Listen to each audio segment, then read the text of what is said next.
Hello everyone, let's start this poem. The Lake Isle of Innisfree. The Lake Isle of Innisfree. Okay.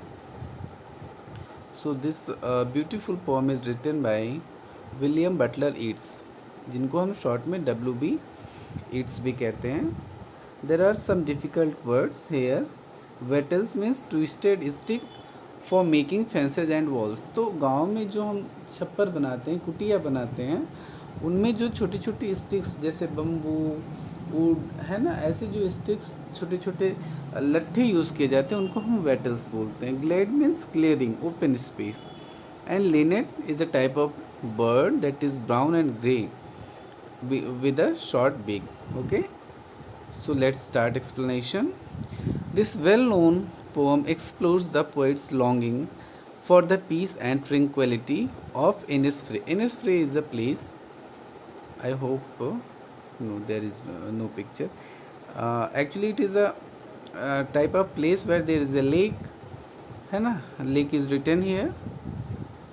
और उस lake के किनारे पे कहीं पे पोइट का गांव है, वो वहाँ की बात कर रहा है जहाँ पे उसका बचपन बीता हुआ है. Where a place where he spent a lot of time, जहाँ उस एज अ बॉय, जहाँ पोइट ने बहुत सारा समय बिताया है जब वह एक लड़का था. This poem is a lyric. यह पोएम इज़ लिरिक है. लिरिक क्या होती है? इसको सॉन्ग के फॉर्म में लिखा जाता है.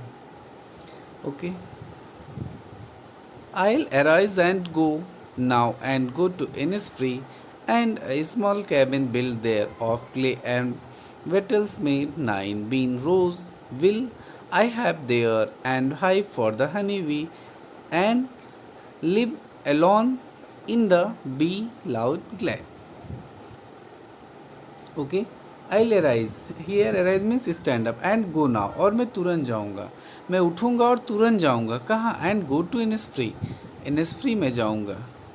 And I sell and I small cabin build there. और वहाँ मैं एक छोटा सा केबिन बनाऊँ. केबिन मतलब छोटी कुटिया, रूम, छप्पर टाइप का. ऑफ क्ले एंड वेटल्स, कीचड़ और लट्ठों की मैं वहाँ एक छोटी सी कुटिया बनाऊँगा. 9 bean rows will I have there, and a hive for the honeybee.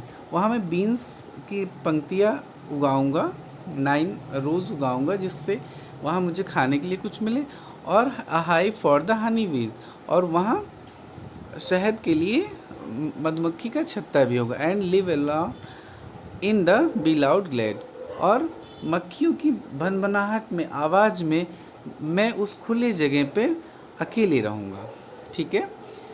I rise, मैं उठूँगा और इनिसफ्री जाऊँगा. वहाँ पे मैं एक कीचड़ और लट्ठों से मिलके एक छोटा सा कमरा, छोटी सी कुटिया बनाऊँगा. और वहाँ मैं बीन्स की 9 रोज़ बनाऊँगा, 9 कतारें बनाऊँगा जो मेरे खाने के काम आएंगी. और मधुमक्खी की छत्ते से मधुमक्खी शहद लूँगा. और उस मधुमक्खी की भनभनाहट में उस खुले स्थान पे मैं अकेला रहूँगा. Glade means open space. And I shall have some peace there, for peace comes dropping slow, dropping from the wheels of a morning to where the cricket sings there midnights all a glimmer, and noon a purple glow, and evening full of the linnet's wings. वाह, very beautiful. अभी क्या कह रहा है? And I shall have some peace there, और वहाँ मुझे कुछ शांति मिलेगी, कुछ सुकून मिलेगा. क्योंकि peace comes dropping slow, dropping from the wheels of the morning. क्योंकि जो शांति, जो सुकून है वो धीरे धीरे आता है. ड्रॉपिंग स्लो, धीरे धीरे आता है. कहाँ से आता है?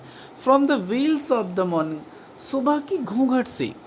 व्हील्स का मतलब घूंघट. सुबह की घूंघट से वो सुकून गिरता है. To where the cricket sings, जहाँ पे क्रिकेट मीन्स झींगुर. ठीक है.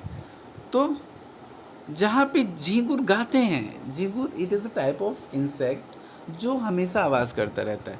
तो जहाँ पे झींगुर गाते हैं और there midnights all a glimmer, और वहाँ की जो आधी रात होती है ना वो जगमगाती हुई होती है।